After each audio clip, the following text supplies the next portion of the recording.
সে হচ্ছে নার্গিস পরীর একমাত্র সন্তান, রেশমি পরী। এটা শুনে দাদা বলে, কি নার্গিস পরী? বাবা দাদার কাছে জানতে চায় কে এই নার্গিস পরী। দাদা বলে, সে হচ্ছে পরীদের রানী, সে খুব শক্তিশালী, আর ওই পরীটা হচ্ছে তার সন্তান, সেও কম শক্তিশালী না, এই কারণে তাকে আমি হাজির করতে পারছিলাম না।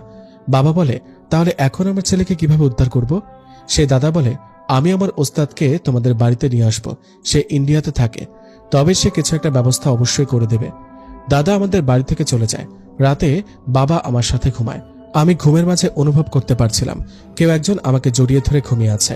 আমি শুরুতে ভেবেছিলাম এটা হয়তো বাবা, কিন্তু আমার তখন মনে পড়ে বাবা তো এভাবে ঘুমায় না। আমি চোখটা খুলে ফেলি আর দেখি এটা তো সেই মেয়ে। তাহলে আমার বাবা কোথায়? আমি মেয়েটাকে ধাক্কা দিয়ে উঠে বসি আর তার কাছে জানতে চাই, আমার বাবা কোথায়? কি করেছো আমার বাবাকে তুমি? মেয়েটা আমাকে বলে, তোমার কোনো কাছের মানুষের আমি ক্ষতি করতে পারবো না, কারণ আমি তোমাকে ভালোবাসি। তোমার বাবা মানে সে আমারও বাবা। তোমার বাবা তোমার মায়ের রুমে ঘুমাচ্ছে, সে নিজেও জানে না কিভাবে সে ওই রুমে গেছে। দেখো, তোমাকে আমি আগেও বলেছি, এখনো বলছি, আমি তোমার কোনো ক্ষতি করব না, আমি শুধু তোমাকে ভালোবাসি। কেন বুঝতে পারছো না? আমি তাকে বলি, মানুষ আর পরীর কখনো ভালোবাসা হয় না। সে বলে, অবশ্যই হয়, আমি এটা প্রমাণ করে দেব। এটা বলে সে আমাকে এসে জড়িয়ে ধরে। আমি জোরে একটা চিৎকার দিই। সে আমার চোখের সামনে থেকে উধাও হয়ে যায় আর বাবা মা আমার রুমে প্রবেশ করে। আমি বাবার কাছে জানতে চাই, তুমি ওই রুমে গেলে কখন? বাবা বলে, আমি নিজেও জানি না, আমি তোর সাথে ঘুমিয়েছিলাম।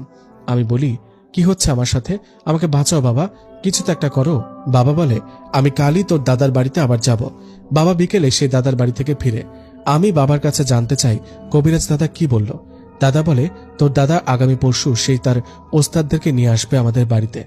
দেখতে দেখতে 2টা দিন চলে যায়। 3 দিনের দিন সকালে দাদা তার ওস্তাদকে নিয়ে বাড়িতে আসে। আমি দেখতে পাই অনেক লম্বা একজন লোক, মুখ ভর্তি দাড়ি, হাতে একটা তাবিজ আর শরীরে একটা লম্বা জুব্বা পরানো। সে আমাদের বাসায় এসে সবার উদ্দেশ্যে একটা সালাম দেয়। আমরা সবাই তার সালামের উত্তর নিয়ে তাকেও একটা সালাম দিলাম। সে আমাদের রুমে এসে বসে আর আমার কাছে জানতে চায়, কি কি হয়েছে শুরু থেকে বলো। আমি তাকে সবকিছু খুলে বলি। সবটা শুনে সে আলেম বলে, ঠিক আছে, বুঝতে পারলাম। আসলে নার্গিস পরী হচ্ছে পরীদের রানী, কিন্তু সে খুব ভালো একজন পরী। আমার সাথে তার যোগাযোগ আছে।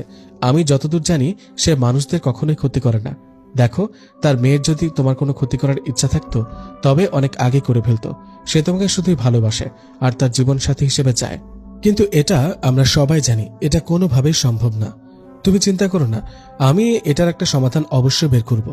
আলেম সাহেব আমার বাবাকে বলে, ভাইজান, আপনি একটু কষ্ট করে খোঁজ নেন আপনাদের এই গ্রামে তুলা রাশির লোক কয়জন আছে।